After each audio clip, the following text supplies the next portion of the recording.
Hello everyone, this is Louie Brown, your CLAC advocate, and this is your March 2-minute update. The February deadline for bill introductions has come and gone, and we're tracking a lot of bills this year. I'm going to focus on 4 today and give you an insight on some of the major priorities we'll be working on. We'll add more to the list as we go, and you can always go to our CLAC website in the next week or so and see our hot bills list for 2026 that will then be updated throughout the legislative session. First bill is AB 1892 by Assemblymember Lori Davies. This is a bill that we support.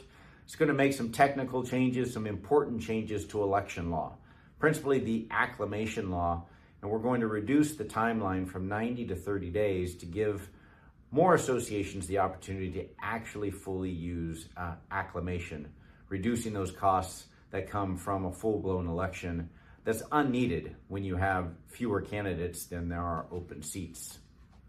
AB 2050 is another bill that's by Assemblymember Jessica Caloza dealing with reserves. CLAC has been talking about this issue for a number of years. Assemblymember Caloza is concerned about the aging infrastructure in the state, and we've come together with a formula to help associations fund reserves going forward in a reasonable fashion that will hopefully help prepare for the future.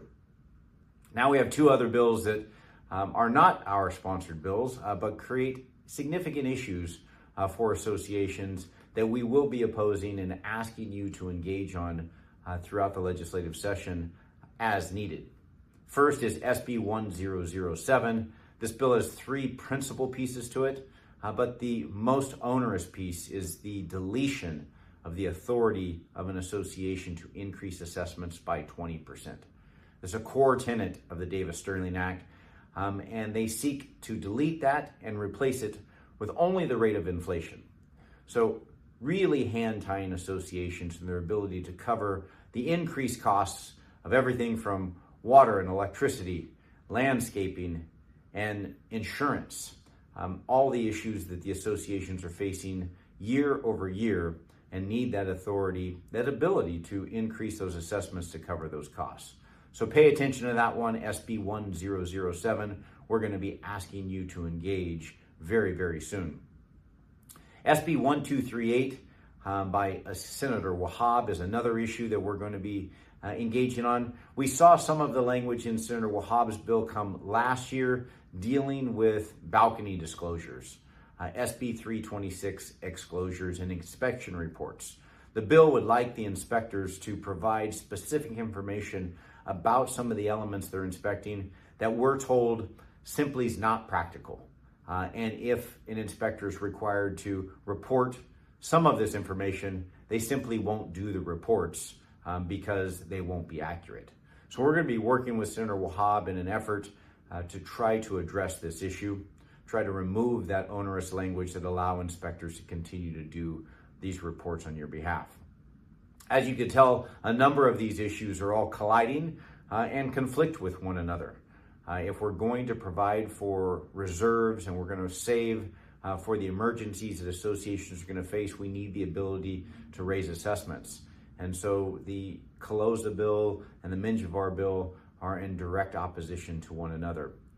The Minjavar bill is also seeking to address issues from bankers and lenders in dealing with the aging infrastructure. Again, issues that the Caloza bill would probably address. So at some point, hopefully in the legislative session, we're going to take a step back and have a more holistic approach to all of these issues that associations are facing and are going to face going forward. Finally, I know you're asking about what about the fix to AB 130? We'll have more on that next month when I report to you. We do believe we have an author. We do have an approach to address that, but we don't have a bill number yet. We're working through some of the logistics in the Capitol.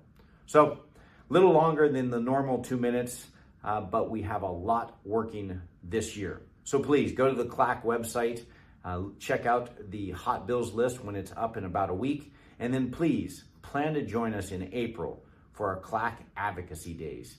More than ever, we need your voices in Sacramento talking to your legislators about how to protect community associations going forward in California.